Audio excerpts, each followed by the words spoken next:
ব্যাপার ভাই, গাড়ি কিনছেন নাকি? হ্যাঁ গাড়ি পাইছে কিনে আলাইছি। খালি এই গাড়ি দুবাইতে পাগল আরো 4টা গাড়ি অর্ডার দিছি।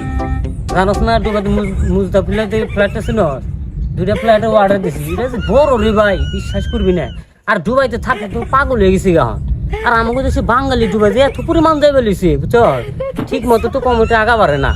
ভাবছি আমি না বদনার একটা ফ্যাক্টরি দিয়ে ভালাম বুঝছ। কারণ কি জানি তুই বাংলাদেশে আমাকে আরে ফেলে বদনা আছে, তো চিন্তা করছি যে আমার কোম্পানি হিসেবে একটা বদনা দিয়ে ভালাই তুমি। আর আরেকটা জিনিস কি কমু বুঝছ, মোর তো ডুবাইতে যে জায়গাগুলো আছে আমি তো অর্ধেক কিনবারই চাই। মানুষের দোয়া ইনশাল্লাহ কিনে হালাই দিমু। আর তুই তো খালি এই গাড়ির কথা বলবে, এই গাড়ি তো তুই উঠাইছি না, তুই এক কাম করিস, এই গাড়িতে একদিন উঠিস, আমি তোর বুঝছস, আমি তোর একদিনটা পুরো ঢাকা শহর ঘুরুম নি। না বুঝো কি বেকার মেকার আসত নাকি?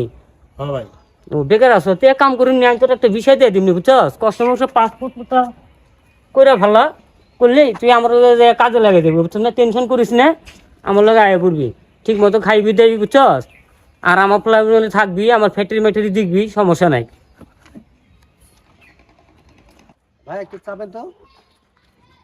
আরে ভাই আমার গাড়ি আপনি আমার কোন চাপেন? হোয়াট? এটা আপনার গাড়ি মানে? চাবি আমার কাছে, গাড়ি আপনার, এখানে চলেন। হোট।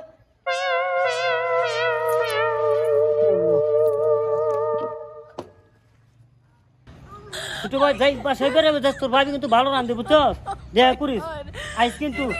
আচ্ছা আহিস।